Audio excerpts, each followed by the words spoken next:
വളരെ വേഗത്തിൽ വിളിച്ചുകൂട്ടിയ സമ്മേളനമാണെങ്കിലും ഈ നാടുകളിലൊക്കെ മാധ്യമങ്ങളിലൂടെ നല്ലപോലെ നമ്മൾ പഠിച്ച് മനസ്സിലാക്കിയിട്ടുള്ള ഒരു കാര്യമാണ് മദ്യത്തിൻ്റെയും മയക്കുമരുന്നിൻ്റെയും വിപത്തുകൾ.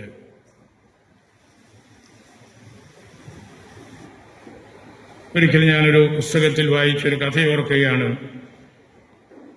ഒരച്ഛനും ഒരു ഡ്രൈവറും മരണപ്പെട്ട് സ്വർഗത്തിൻ്റെ വാതിക്കലെത്തി. സ്വർഗത്തിലേക്ക് അവരെ പ്രവേശിപ്പിച്ചു. ഈ അച്ഛന്, പുരോഹിതന് ഒരു കുടിലാണ് പത്രോസ് നൽകിയത്. ഡ്രൈവർക്ക് ഒരൊന്നാന്തരം പാലസ്. അച്ഛൻ പത്രോസിനോട് പറഞ്ഞു, സ്വർഗമാണെങ്കിലും എന്നെ തരം താഴ്ത്തിയ പോലെയാണ് എനിക്ക് തോന്നുന്നത്. അപ്പോൾ പത്രോസ് പറഞ്ഞു, താങ്കൾ ദീർഘമായ ഒരു കാലഘട്ടം പ്രസംഗിച്ചെങ്കിലും താങ്കളുടെ പ്രസംഗത്തിന്റെ സമയത്ത് എല്ലാവരും ഉറങ്ങുകയായിരുന്നു. ഒരു ഫലവും ആർക്കും കിട്ടിയില്ല. ഡ്രൈവർ അതിശീഘ്രം വണ്ടി ഓടിച്ചതുകൊണ്ട് ജീവനിൽ കൊതിയുണ്ടായിരുന്നതിനാൽ എല്ലാവരും പ്രാർത്ഥിച്ചുകൊണ്ടാണിരുന്നത്. അതാണ് പത്രോസ് കൊടുത്ത ഉത്തരം.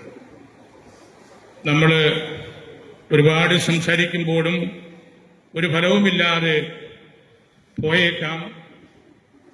പക്ഷേ ഈ മേഖലയിൽ ദൈവം നമ്മോട് കരുണ കാണിക്കും എന്നതിൻ്റെ അടയാളം തന്നെയാണ് ബൃഹത്തായ ഈ സദസ്സ്. വാസ്തവത്തിൽ നമ്മളുടെ സഭയുടെ സമുദായ സമ്മേളനം തന്നെയാണ്. അതുകൊണ്ട് ഞാൻ സഭയും സമുദായവുമായിട്ട് ബന്ധപ്പെട്ട മറ്റൊന്ന് രണ്ട് കാര്യങ്ങളെക്കുറിച്ചുള്ള ചുരുങ്ങിയ ചിന്തകളും പങ്കുവയ്ക്കാൻ ആഗ്രഹിക്കുകയാണ്. ലഹരി തൊട്ടുപോകരുത് എന്ന് നമ്മളുടെ ഗവർണർ പലതവണ പറയുകയുണ്ടായി. ഇത്തരം സമ്മേളനങ്ങൾ പ്രതിരോധ വകുപ്പുകളാണ്. പ്രതിരോധിക്കേണ്ടത് നിങ്ങളാണ്. രൂപതയുടെ ജാഗ്രതാ സെല്ലുകൾ പോലെ അടുത്ത ആഴ്ച മുതൽ പ്രവർത്തിക്കേണ്ടതും നിങ്ങളാണ്. എങ്കിൽ മാത്രമേ ഈ വിപത്തിനെ നമുക്ക് തടയാനായിട്ട് സാധിക്കുകയുള്ളൂ. ഈ മീറ്റിംഗിൽ ഇന്ന് വന്നിരിക്കുന്ന നിങ്ങൾ ഒരു കനൽ കട്ട പോലെയാണ്, തീക്കട്ട പോലെയാണ്. നിങ്ങൾക്കൊരു ജ്വലനമുണ്ട്. നമ്മുടെ മക്കള്, നമ്മുടെ സഭാംഗങ്ങള്, സമുദായ അംഗങ്ങള് നഷ്ടപ്പെടരുത് എന്നുള്ള വലിയൊരു ബോധ്യവും നമുക്കുണ്ട്. ഇതുപോലുള്ള വലിയ തിന്മകള് ചാടിക്കളിക്കുമ്പോൾ നമുക്ക് നിശബ്ദത പാലിക്കാൻ ഒക്കില്ല. നിങ്ങൾ നിശബ്ദരായിട്ടാണ് ഇവിടെ ഇരിക്കുന്നതെങ്കിലും നിങ്ങൾക്കുള്ളിൽ കത്തുന്ന ഒരു ജ്വാല ഉണ്ട് എന്ന് നിങ്ങളെ കാണുമ്പോൾ അറിയാം. നിങ്ങളുടെ ഈ സാന്നിധ്യമാണ് രൂപതയുടെ ഏറ്റവും വലിയ കരുത്തും. നമുക്ക് എളുപ്പത്തിൽ കേരള സമൂഹത്തിലെ സാമൂഹിക അന്തരീക്ഷം മാറിക്കൊണ്ടിരിക്കുന്നു എന്ന കാര്യം മനസ്സിലാക്കാനും ചിലപ്പോഴെങ്കിലും പ്രയാസം ഉണ്ടായേക്കാം. മയക്കുമരുന്ന് വിപണിയിലെ ആളുകള് വലിയ സംഘടിത സ്വഭാവമുള്ള വിതരണ ശൃംഖലക്കാരാണ്. ഈ ഒഴുക്കിനെതിരെയാണ് നമ്മൾ ശക്തി പ്രാപിക്കേണ്ടത്. ലഹരിയില്ലെങ്കിൽ ഒരു ത്രില്ല് ഇല്ല എന്ന ഒരു ചിന്ത തന്നെ യുവാക്കന്മാരുടെയും മുതിർന്നവരുടെയും എല്ലാം മനസ്സിൽ കടന്നുകൂടിയിട്ടുണ്ട്. മാതാപിതാക്കളും അധ്യാപകരും വൈദികരും സമർപ്പിതരും സർവോപരി സർക്കാരിന്റെ ഭാഗത്തു നിന്നുള്ള ഉത്തരവാദിത്തപ്പെട്ടവരുമെല്ലാം ഒന്നിച്ച് ഈ വിപത്തിനെ നേരിട്ടാൽ മാത്രമേ നമുക്ക് വിജയം കാണാൻ സാധിക്കുകയുള്ളൂ. കേരള സമൂഹത്തിൽ ഹിംസ ഒറ്റയ്ക്കുള്ളതല്ല, വ്യാപകമായി വരുന്ന ലഹരിയോട് ബന്ധപ്പെട്ടാണ് അത് നിൽക്കുന്നത്.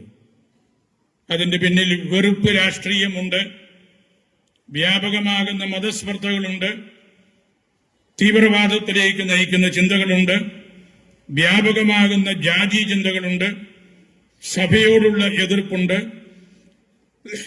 സിനിമകളോടും സീരിയലുകളോടുമുള്ള അമിതമായ അടുപ്പമുണ്ട്. അങ്ങനെ നിരവധിയായ കാരണങ്ങളുണ്ടാകാം. വാളും തോക്കും ചുറ്റികയും എടുത്ത് ഇറങ്ങുന്ന ഒരു കാര്യമാണല്ലോ ഇപ്പോൾ നമ്മൾ കാണുന്നത്.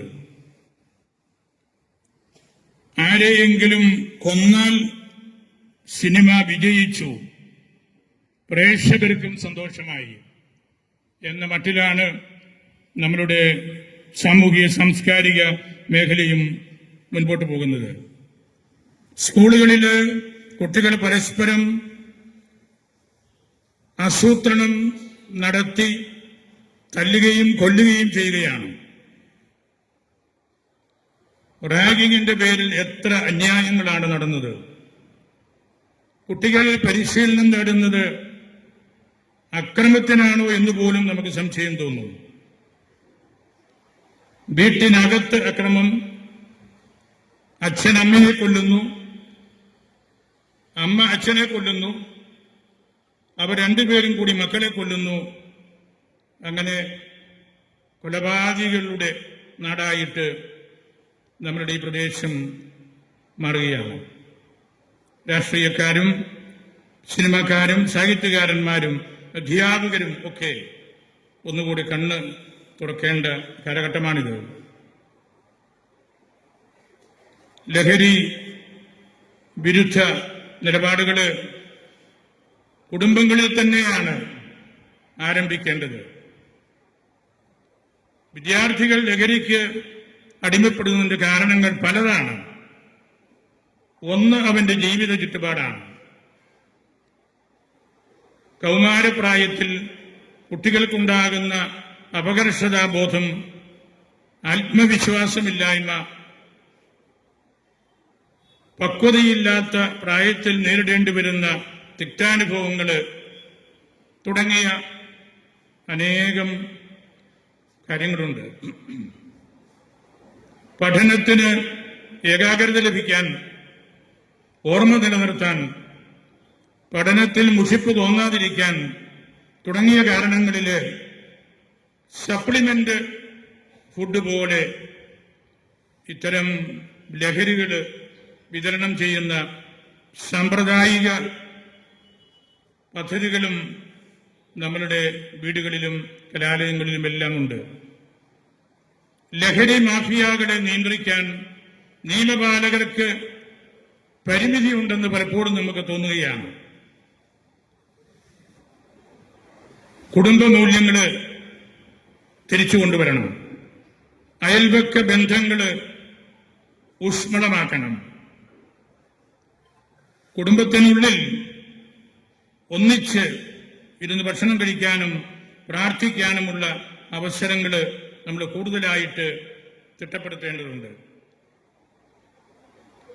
കുട്ടിയുടെ പ്രായവും ജീവിക്കുന്ന കാലവും മനസ്സിലാക്കി വേണം മാതാപിതാക്കൾ പെരുമാറാൻ. ലഹരി മാഫിയ ചുറ്റുമുണ്ട് എന്ന ചിന്ത നമ്മുടെ മനസ്സിൽ വേണം. വഴികാട്ടുകളായി നമ്മുടെ അധ്യാപകർ മാറണം, മതാധ്യാപകർ മാറണം, മുതിർന്ന മാതാപിതാക്കൾ മാറണം. ചൂരൽവടി സ്കൂളുകളിൽ നിന്ന് നഷ്ടപ്പെട്ടത് ഇത്തരം അടിഞ്ഞാട്ടത്തിന് ഒരു കാരണമാകാം. കോടതി പോലും ഇപ്പോൾ അതേക്കുറിച്ച് ദുഃഖിക്കുന്നുണ്ട്. ചൂരൽവടി തിരിച്ചു വരേണ്ടതാണ് എന്നുള്ള ഒരു ചിന്ത അവരുടെ എല്ലാം മനസ്സിൽ കയറി കൂടിയിട്ടുണ്ട്. നിയമപാലകര് ഗൗരവതരമായിട്ട് അവരുടെ ശുശ്രൂഷ നടത്തേണ്ടതുണ്ട്. വൻ മാഫിയ സംഘങ്ങളെ തിരിച്ചറിയാനും പിടികൂടാനും ശിക്ഷിക്കാനും സാധിക്കാത്ത ഒരു രീതിയിലേക്ക് നമ്മളുടെ ഭരണ സംവിധാനം മാറുകയാണ്. ഓരോ പോലീസ് സ്റ്റേഷനിലും ജനകീയ സമിതികൾ നാട്ടുകാരുടെ സഹായത്തോടെ നമ്മൾ രൂപപ്പെടുത്തേണ്ടതുണ്ട്. എല്ലാ ഇടവകകളിലും ജാഗ്രതാ സമിതികൾ അത്യാവശ്യമാണ്. സോഷ്യൽ മീഡിയകളും സിനിമകളും ഒന്നുകൂടെ അവരുടെ പ്രവർത്തന മേഖലകൾ പഠിച്ച് മനസ്സിലാക്കേണ്ടതുണ്ട് എന്ന് നമുക്ക് തോന്നിപ്പോകും. പുരോഗതിയും വിദ്യാഭ്യാസവും സുഖസൗകര്യങ്ങളും നാട്ടിൽ വർദ്ധിച്ചു വന്നപ്പോൾ അവ അത്രയ്ക്ക് വളരേണ്ട എന്ന മട്ടിലാണ് സാമൂഹ്യ വിപത്തുകൾ ക്രമേണ പിടിമുറുക്കിയത്. ഭാവിയുടെ വാഗ്ദാനങ്ങൾ എന്ന് മുതിർന്നവർ കരുതുന്നവരാണല്ലോ യുവജനങ്ങൾ. അവരെ വിഴുങ്ങുന്ന വലിയ ഒരു വിപത്താണ് മയക്കുമരുന്ന്. കുത്തഴിഞ്ഞ ഒരു വ്യവസ്ഥിതിയിലേക്ക്, രക്ഷപ്പെടാൻ പ്രയാസമുള്ള ജീവിത ശൈലിയിലേക്ക് കുട്ടികളെയും യുവജനങ്ങളെയും തള്ളിവിടുന്ന ഒരു വിപത്തായി മാറിയ മയക്കുമരുന്നിന്റെ വിവിധ രൂപങ്ങൾ ഒളിഞ്ഞും തെളിഞ്ഞും പ്രവർത്തന നിരതമാണ്. നമ്മളത് മനസ്സിലാക്കണം. അധ്വാനിച്ച് ജീവിക്കാൻ ഇഷ്ടമില്ലാത്തവർ മയക്കുമരുന്നുണ്ടാക്കുന്ന കൃഷിയിലും മറ്റും ഏർപ്പെടുന്നത് ചില വിദേശ രാജ്യങ്ങളിൽ നിർഭാഗ്യകരമായി പടർന്ന് പിടിച്ചിട്ടുണ്ട്. അവിടുത്തെ ജനങ്ങൾ പോലും ഈ ദുസ്ഥിതിയുടെ ഇരകളാണ്. എന്നാൽ ലാഭമല്ല, ഗുണമാണ് ആദായമായി കാണേണ്ടത് എന്ന് ചിന്തിക്കുന്നത് പ്രധാനമായും നമ്മുടെ കർഷകരാണ്, നിങ്ങളാണ്, നമ്മളാണ്. അവരുടെ അധ്വാനം ഗുണത്തെ ലക്ഷ്യമാക്കിയാണ്. ലാഭത്തിന് രണ്ടാം സ്ഥാനമേ ഉള്ളൂ. വിഷം ചേർത്ത കാർഷികോൽപ്പന്നങ്ങളിൽ നിന്നുള്ള ലാഭത്തേക്കാൾ പ്രധാനം നഷ്ടം സഹിച്ചും വിഷമില്ലാത്ത വിളവുകൾ ഉൽപ്പാദിക്കുക എന്നതാണ് നിങ്ങളുടെ എല്ലാവരുടെയും അടിസ്ഥാനപരമായ ചിന്ത എന്നെനിക്കറിയാം. സമൂഹം അത് കുറെയെല്ലാം അംഗീകരിച്ചിട്ടുമുണ്ട്. നിലനിൽക്കുന്ന ആരോഗ്യവും ആത്മസന്തുഷ്ടിയുമാണ് ശരിയായ ആദായം എന്ന ചിന്തയുള്ളവരുടെ മനസാക്ഷിയാണ് നാടിന്റെ യഥാർത്ഥ സമ്പത്ത്. ഇത്തരം ആദർശമുള്ള വ്യക്തികളെയും സ്ഥാപനങ്ങളെയും തിരിച്ചറിയാനും ആദരിക്കാനും നമുക്ക് സാധിക്കണം. നിങ്ങളെല്ലാവരെയുമാണ് ആദരിക്കേണ്ടത്. അതിന് പ്രത്യേകമായിട്ട് നമുക്ക് സൗകര്യങ്ങളില്ലാത്തത് കൊണ്ടാണ് ഈ വാക്കുകൾ വഴി മാത്രം നിങ്ങളെ ആദരിക്കുന്നത്. മദ്യത്തിനും മയക്കുമരുന്നിനും പരസ്യമില്ലാതെ ഉപഭോക്താക്കൾ എത്തുന്നു എന്നത് ഒരു യാഥാർത്ഥ്യമാണ്. ഒരു പരസ്യവും വേണ്ട, യാതൊരു നിർബന്ധ ബുദ്ധിയും ആരിൽ നിന്നുമില്ലാതെ ഇത് പാൻഡമിക്കായിട്ട് എത്തിക്കൊള്ളും. പരസ്യം വേണ്ടാത്ത ഏക കാര്യമാണ് മദ്യവും മയക്കുമരുന്നും എല്ലാം. മനസാക്ഷിയുടെ ശബ്ദം, അതിലധിഷ്ഠിതമായ വിമർശനം, ഇവയ്ക്ക് ധാർമ്മിക നീതി സംഹിതകളുടെ പിൻബലവും ഉണ്ടെന്ന് നമുക്കറിയാം. ഗാന്ധിജി ഉപദേശിച്ച സത്യഗ്രഹത്തിന്റെ കാതൽ സത്യം, സ്നേഹം, ആത്മത്യാഗം എന്നിവയായിരുന്നല്ലോ. അവിടെ ഹിംസയ്ക്ക് സ്ഥാനമില്ലായിരുന്നു. ഈ സമരരീതി അനുസരിച്ചാണ് നമ്മൾ സ്വാതന്ത്ര്യം നേടിയെത്തിയത്. മദ്യവിരുദ്ധ പ്രസ്ഥാനങ്ങൾ തുടങ്ങിയതും ഇതേ ആശയത്തിൽ നിന്നായിരുന്നു. ഇന്ന് എവിടെയോ വെച്ചതെല്ലാം കുറെ വഴിമാറി ഒഴുകുകയാണ്. കലകളുടെ കാര്യത്തിലും ഇത് പ്രധാനപ്പെട്ട ഒരു കാര്യമാണ്. ദുരന്ത നാടകങ്ങൾ കാണുമ്പോൾ കാണികൾക്ക് വിമലീകരണം, കഥാർസിസ്, പ്യൂരിഫിക്കേഷൻ ഉണ്ടാകണം എന്നാണ് നാടകകർത്താക്കൾ കരുതിയത്, അല്ലെങ്കിൽ ആ ഒരു വീക്ഷണത്തിലാണ് നാടകങ്ങൾ എഴുതിയത്. ഇതേ ചിന്ത തന്നെയാണ് മലയാളത്തിൽ ആദ്യകാലങ്ങളിൽ അവതരിപ്പിക്കപ്പെട്ട ഭക്തി പ്രമേയമുള്ള നാടകങ്ങളിലും സിനിമകളിലും ഉണ്ടായിരുന്നതും. നാടകം എന്നത് പിന്നീട് നാടിന്റെ അകവും കണ്ണാടിയും ആയപ്പോൾ ജനങ്ങളെ വിമലീകരിക്കുന്ന ലക്ഷ്യം മാറി ജനങ്ങളെ രസിപ്പിക്കുന്ന മന്ത്രം മാത്രമായിട്ട് തരം തന്നു. കരുണ, ശാന്തം എന്നീ രസങ്ങളെക്കാളും സാത്വിക ഭാവങ്ങളെക്കാളും മറ്റ് രസങ്ങളും ഭാവങ്ങളും പരിപോഷിപ്പിക്കുന്ന രീതികളും കലാരൂപങ്ങളും വളർന്നു വന്നത് വലിയ മാറ്റമാണ് സമൂഹത്തിൽ വളർത്തിയത്. കാൽപ്പനികത എന്നോ റൊമാൻറ്റിസിസം എന്നോ പറയാവുന്ന പ്രവണതകളും മയക്കുമരുന്നുകളെ വാഴ്ത്തുന്ന ഒരു തലമുറയെ സൃഷ്ടിച്ച സാഹിത്യങ്ങളും അവയുടെ ന്യായീകരണത്തിന് സാമൂഹ്യ വ്യവസ്ഥിതികളുടെ പുഴുക്കുത്തുകളെ ഉയർത്തിക്കാണിച്ചതും വളരെ പേർക്ക് പ്രചോദനമായിട്ടുണ്ട്. കുടുംബങ്ങളിലെ അസ്വസ്ഥതകൾ സഹിക്കാനാവാതെ മദ്യപിക്കാൻ തുടങ്ങിയെന്ന ന്യായങ്ങളും മാനസിക സമ്മർദ്ദം താങ്ങാനാവാതെ പുകവലി തുടങ്ങിയെന്ന ന്യായവും കഥകളിലോ നോവലുകളിലോ സിനിമകളിലോ വായിച്ചും കണ്ടും ആയിരക്കണക്കിന് ആളുകൾക്ക് ദുർമാതൃക നൽകിയിട്ടുണ്ട്. ഭക്തനാടകങ്ങളും ഭക്തി വളർത്തുന്ന കലാപരിപാടികളും നിറഞ്ഞിരുന്ന ആഘോഷവേളകൾ എത്രയോ ഘട്ടങ്ങളും അവസ്ഥകളും പിന്നിട്ട് ലഹരിക്കൂത്ത് അഥവാ ഓർജി, മദ്യപാന മഹോത്സവം എന്ന നിലകളിലേക്ക് അധപ്പതിച്ചുകൊണ്ടിരിക്കുന്നു. ഇടയ്ക്ക് വന്ന ഈ ഘട്ടങ്ങളിലെ സാമൂഹ്യ വിമർശനവും അതിന് ബലമേകാൻ സ്വീകരിച്ച പദപ്രയോഗങ്ങളും ജനമനസ്സുകളിൽ വിഷം പോലെ സംക്രമിച്ച് പടർന്ന ഭാഷാ ശൈലികളായി തീർന്നതും ഇപ്പോൾ പഞ്ച് ഡയലോഗുകൾ എന്ന് വാഴ്ത്തുന്ന ഒഴിവാക്കാനാവാത്ത ദൂഷക ഭാഷാ ശൈലിയായതും മുതിർന്ന തലമുറയെങ്കിലും ആശങ്കയോടെയാണ് കാണുന്നതും മനസ്സിലാക്കുന്നതുമെല്ലാം. ക്രൈസ്തവ കവികൾ നമുക്ക് നൽകിയ വിലയേറിയ രത്നങ്ങളും മുത്തുകളും ആർക്കും വേണ്ടാതെ പോയതും വളർന്നു വരുന്ന കുട്ടികളെ അവയുടെ മഹത്വം കാണിച്ചു കൊടുക്കാൻ നമുക്ക് കഴിയാതെ പോയതും വലിയ തെറ്റായി. കട്ടക്കയം ചെറിയാൻ മാപ്പിളയുടെയും പ്രവിത്താനം ദേവിശേഷാറിന്റെയും ബെനീഞ്ഞാമ്മയുടെയും ഒക്കെ കവിതകള് ആരാണ് വായിച്ചിട്ടുള്ളത്? ആരാണ് ഇന്ന് ഹൃദയത്തിൽ ഇത് കൊണ്ടു നടക്കുന്നത്? ഏത് സമുദായത്തിൽപ്പെട്ടവരുടെയും നല്ല പുസ്തകങ്ങൾ നമ്മൾ വായിക്കണം. രാമപുരത്ത് വാര്യരും അന്തർജനവും പല നാരായണൻ നായരുമൊക്കെ എഴുതിയ കാര്യങ്ങളുടെ പരിസരത്ത് പോലും നമ്മളുടെ കുട്ടികൾ എത്തുന്നില്ല. അതിലേക്കൊന്നും അവരെ ശ്രദ്ധിച്ച് വിടാനായിട്ട് നമുക്ക് സാധിക്കുന്നുമില്ല.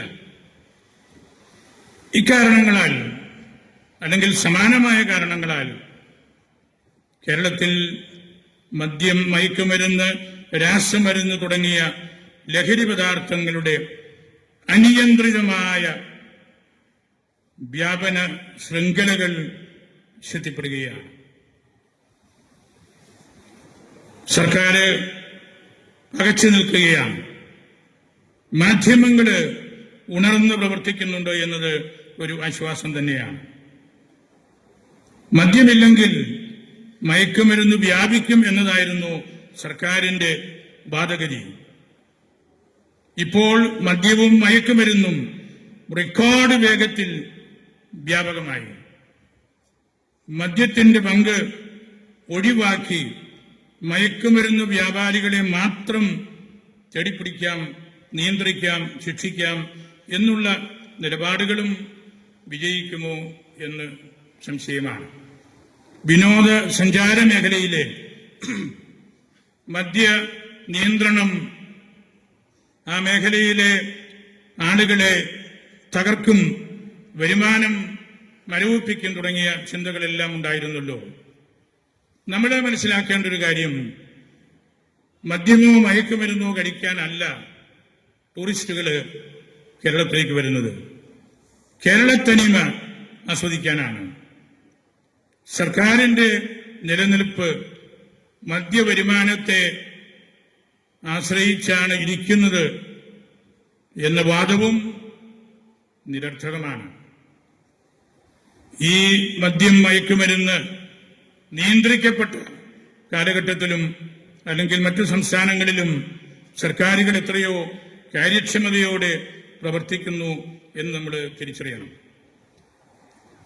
നമ്മളുടെ സമൂഹം, നമ്മളുടെ സമുദായം പല കാരണങ്ങളാൽ ബലഹീനമാകുന്നുണ്ട്. നമുക്ക് വലിയ പ്രയാസങ്ങളും പ്രതിസന്ധികളുമുള്ള ഒരു കാലഘട്ടമാണിത്.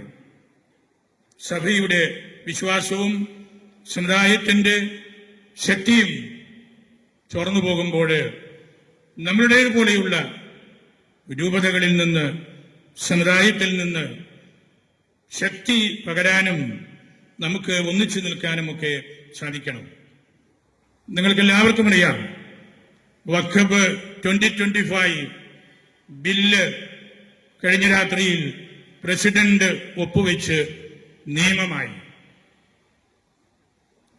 മാസങ്ങൾ നീണ്ട പഠനങ്ങളും ലോകസഭയിലെയും രാജ്യസഭയിലെയും മണിക്കൂറുകൾ നീണ്ട ചർച്ചകളും വാഗ്വാദങ്ങളും വിവിധ രാഷ്ട്രീയ പാർട്ടികളോടും ജനപ്രതിനിധികളോടും ഉള്ള ആലോചനയിൽ നിന്നും വന്ന കാര്യങ്ങളാണവയെല്ലാം.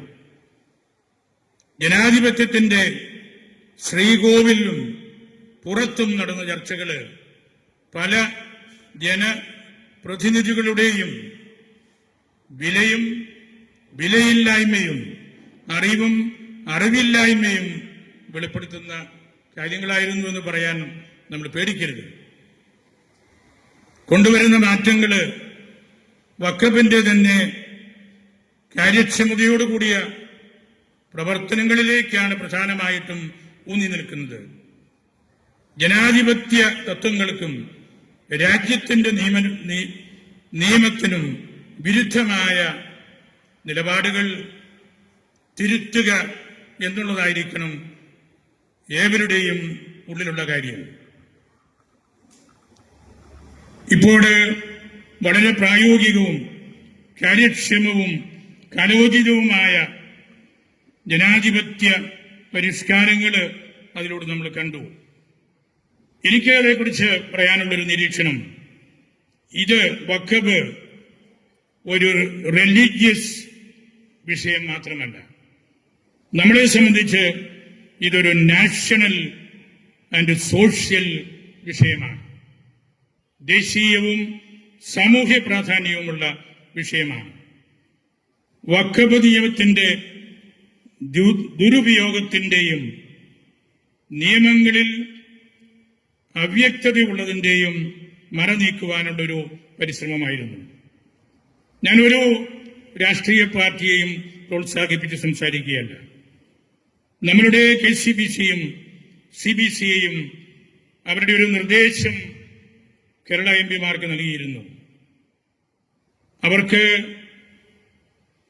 വിട്ടുനിൽക്കാമായിരുന്നു, വോട്ട് ചെയ്യാതിരിക്കാമായിരുന്നു, ഇന്റർമീഡിയറി ആയിട്ടുള്ള സാധ്യതകൾ എന്തെങ്കിലും ഉണ്ടോ എന്ന് അന്വേഷിക്കാമായിരുന്നു.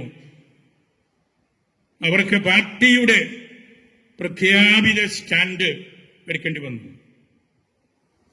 നമ്മുടെ കമ്മ്യൂണിറ്റിയുടെ ഏതെങ്കിലും കാര്യങ്ങൾ വരുമ്പോൾ കഴിവില്ലാത്തവരെ പോലെ നമ്മളെപ്പോഴും നിൽക്കുകയാണ്. പരിമിതികൾ അവർക്കുണ്ട്, നമുക്കറിയാം.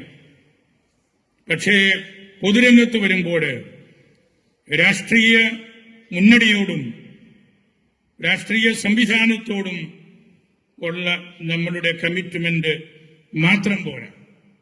നമ്മുടെ കമ്മിറ്റ്മെന്റ് നമ്മുടെ രാജ്യത്തോടാണ്, ഇവിടുത്തെ ജനങ്ങളോടാണ്, നാനാജാതി മതസ്ഥരോടാണ്. അവർക്ക് ഒബ്ജക്ഷൻ ഓഫ് കോൺഷ്യൻസ് എങ്കിലും ഒന്ന് പറയാമായിരുന്നു. മനസാക്ഷി എന്നുള്ളത് മുകളിൽ നിന്ന് മാത്രം ഇറങ്ങി വരുന്ന ഒരു കാര്യമല്ല. മൈനോറിറ്റികൾ സംരക്ഷിക്കപ്പെടേണ്ടതായിട്ടുണ്ട്. നമ്മളും അതിൽ പെടുന്നവരാണ്, ഒരു സംശയവുമില്ല. പക്ഷേ അക്രമങ്ങൾ അടിച്ചുവിടുന്നതും തിന്മകളെ പ്രോത്സാഹിപ്പിക്കുന്നതും ഒരിക്കലും ശരിയല്ല. ആരെയും നമ്മൾ സംരക്ഷിക്കുകയോ അല്ലെങ്കിൽ സംസാര വിഷയമാക്കുകയോ ചെയ്യുന്നത് രാഷ്ട്രീയത്തിന്റെ പേരിലല്ല. ഭരണഘടനാ മാറ്റങ്ങൾ എളുപ്പത്തിൽ കൊണ്ടുവരണമെന്ന് ആരും പറയുന്നില്ല. പക്ഷേ ഈ രാജ്യത്തുള്ള ഇൻജസ്റ്റിസിനെ എതിർക്കാൻ തെരഞ്ഞെടുക്കപ്പെട്ട ആളുകൾക്ക് ഉത്തരവാദിത്വമുണ്ട്. അനീതിയും അതുപോലുള്ള മറ്റ് വർഗീയവൽക്കരണവും ഒക്കെ നടക്കുമ്പോൾ അത് വലിയ പ്രയാസത്തിലേക്ക് നമ്മെ എത്തിക്കും. ഈ അനീതി ഈ രാജ്യത്തെ ഹൈന്ദവരെയും ക്രൈസ്തവരെയും മുസ്ലിങ്ങളെയും ബാധിച്ചിട്ടുണ്ട്. ഒരു ജനതയെ ഇൻസെക്യൂരിറ്റിയിലേക്ക് തള്ളിവിടുകയാണ്. നമ്മളവിടെ എടുക്കേണ്ട മാർഗം അതിനെ തർക്കവിഷയമായിട്ട് എടുക്കുകയല്ല. ഞാൻ നിങ്ങളോട് പറയുകയാണ്, വളരെ ഇൻഫ്ലുവൻഷ്യലായ ഒരു സമുദായമാണ് നമ്മൾ. അംഗബലം കുറവായിരിക്കാൻ സമുദായത്തിന്റെയും സഭയുടെയും രാജ്യത്തിന്റെയും കാര്യത്തിൽ നമുക്ക് നിർണായകമായ പങ്ക് വഹിക്കാനുണ്ട്. വോട്ട് വഴി പലരെയും ജയിപ്പിക്കാൻ നമുക്ക് സാധ്യമല്ലെങ്കിലും മൂല്യാധിഷ്ഠിത ധാർമ്മിക സ്വാധീനം വഴി പലരെയും തോൽപ്പിക്കാൻ ഇപ്പോഴും നമുക്ക് കഴിയും. അതാണ് സഭയുടെ സമുദായത്തിന്റെ കരുത്ത് എന്ന് പറയുന്നത്. അവിടെയാണ് നമ്മൾ ഒന്നിച്ചു നിൽക്കേണ്ടത്. സഭയുടെ സമുദായത്തിന്റെ ശക്തി അതാണ്. ഒരു രാഷ്ട്രീയ പാർട്ടിയുടെയും അമിതമായ പ്രഘോഷണം നമ്മൾ ഒരിടത്തും നടത്തേണ്ടതില്ല. മുൻകാലങ്ങളിൽ അധിനിവേശം എന്നത് യുദ്ധമുറ വഴിയായിരുന്നുവെങ്കിൽ ഇന്ന് ജനാധിപത്യ രാജ്യത്ത് ജനദ്രോഹ നിയമങ്ങളുടെ രൂപത്തിലാണ് അത് വരുന്നത്. വഖഫ് നിയമം മുസ്ലിങ്ങളെയും എത്രയോ പേരെ അത് വിപരീതമായി ബാധിക്കുന്നു. മുനമ്പത്ത് പോലും നൂറുകണക്കിന് കുടുംബങ്ങൾ അവരാണ്. ഈ രാജ്യത്തിന്റെ നാനാഭാഗത്തും അവരെയും ഇത് വളരെ നെഗറ്റീവായിട്ട് ബാധിക്കുന്നുണ്ട്.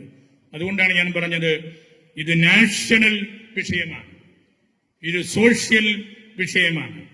അതൊരു റിലീജിയസ് വിഷയമായിട്ട് മാത്രം അതിനെ കണ്ട് ഒതുക്കി നമ്മൾ മാറ്റി നിർത്തരുത്.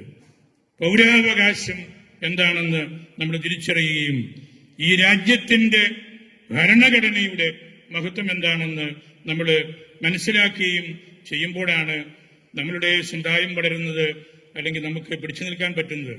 മദ്യത്തിലൂടെയും മയക്കുമരുന്നിലൂടെയും നമ്മൾ വളരെയേറെ ബലഹീനമായി പോയി.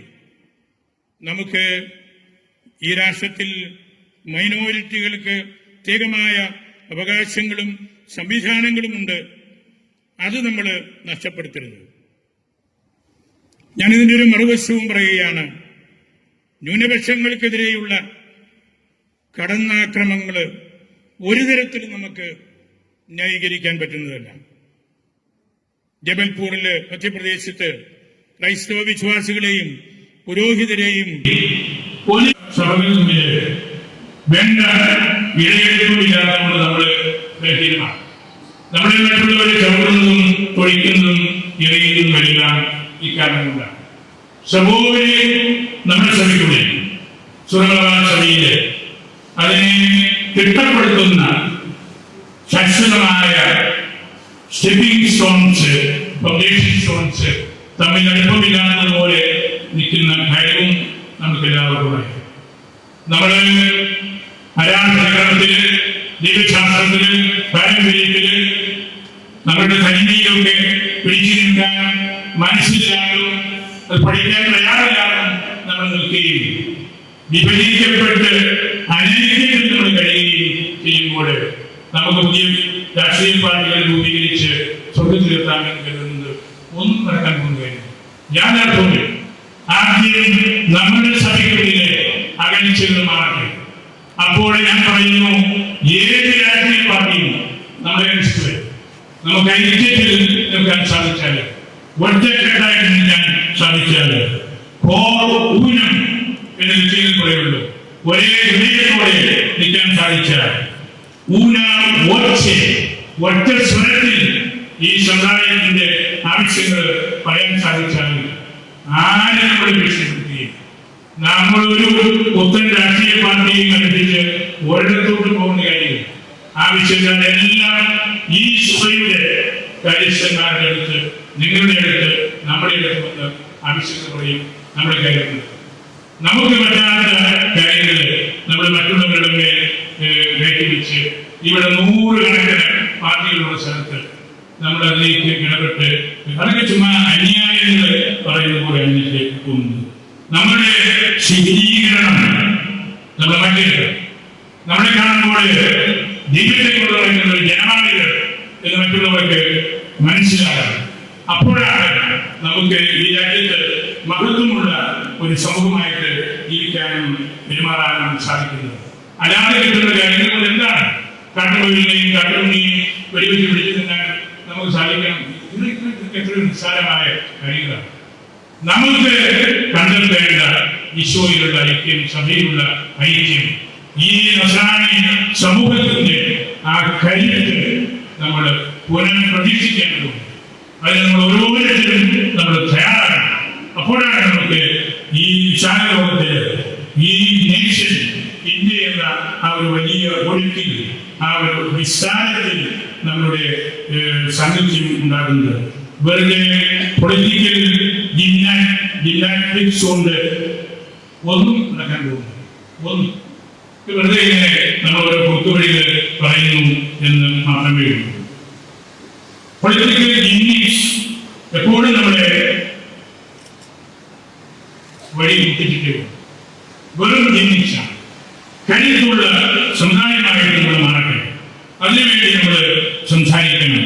അപ്പോൾ ഈ ഭാരതത്തിൽ നമ്മളുടെ കൃത്യമായ സ്ഥാനവും മഹത്വവും നമുക്ക് കണ്ടെത്താൻ സാധിക്കും.